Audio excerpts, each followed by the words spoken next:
Residents of Adabraka and surrounding areas might not have water flow through their taps anytime soon, as a major pipeline connected to these communities has been blocked. Some of the residents say they have not had water for close to a month now.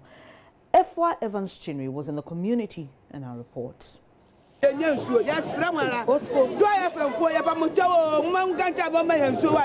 These are some distressed residents of Adabraka who have to struggle every morning to get water from water tankers. Over 20 of these tankers supply residents in this community with water every morning. According to some of the residents, until these water tankers started supplying water, they had to buy water at 1 cedi and 2 cedis depending on the size of the container. Actually, soon as I'm the chassis, I said 3 weeks. This problem started 3 weeks ago. We struggle every day to get water. We have had to buy water from a nearby gas station. Filling station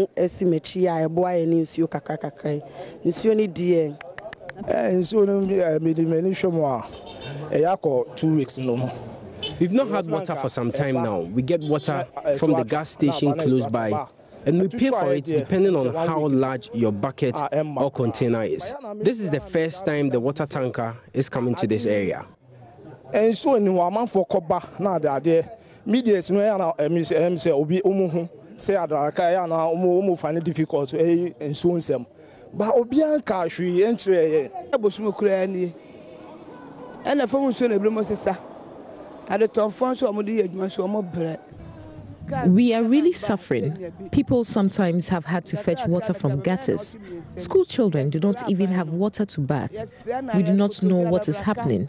This problem has to be fixed soon.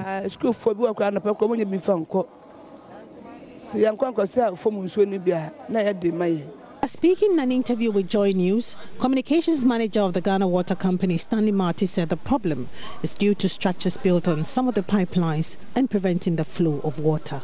Yeah, we realized that there's been unauthorized structures on our pipelines and some of our valves within the community. We are all aware that the Adabraka community is an old community, so the pipelines and valves there are quite old as well. So the impact or the weight of those structures had an impact there. Weight had an impact on the pipelines, so most of them were compressed, and we didn't have the water flow effectively through the pipeline. So we had to collaborate with the municipal assembly to have those structures demolished, changed the pipelines and the valves so that we can have water flow through the full circumference of the pipeline. So that is what we have been doing. And we also realized that it is not only one area, but it's within the community and even beyond. So what we are doing now is to extend the work that we are doing into all those areas, have a look at all the valves, all the pipelines where structures have been built on, demolish them, change the stretch of the pipelines so that we can improve on pressures. When are you going to do a comprehensive change of these old pipes? We request for the support of Ghanaians, that this is the challenge that we have. So we expect that everybody will support, because it's capital intensive if you have to change all the pipelines. Is Adabraka the only area affected, or are there some other areas also affected? Yeah, currently it's Adabraka, but because of the nature of the pipelines, our pipelines are networked, so water flows through Adabraka into other communities. So if water is not going through Adabraka, then the communities beyond will also be affected, and that is what is happening. How long do you plan to supply the community with water? Until the problem is solved? Until the problem is solved. We need to do it, because... Do you do it every day? Is it an everyday thing that you do? Yes, every day. We have over 30 tankers supplying the community, and we are doing it every day. This is cheaper than if there should be an outbreak of any disease.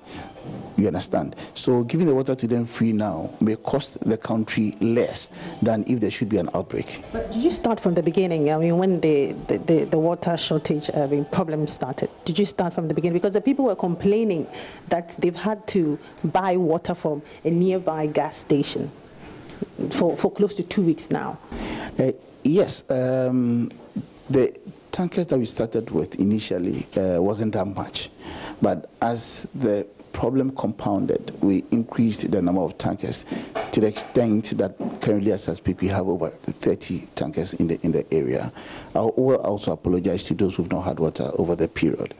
And I must also admit, and people in the community will attest to the fact that the water flow was, or there was water flow in the area, except that the pressures were low.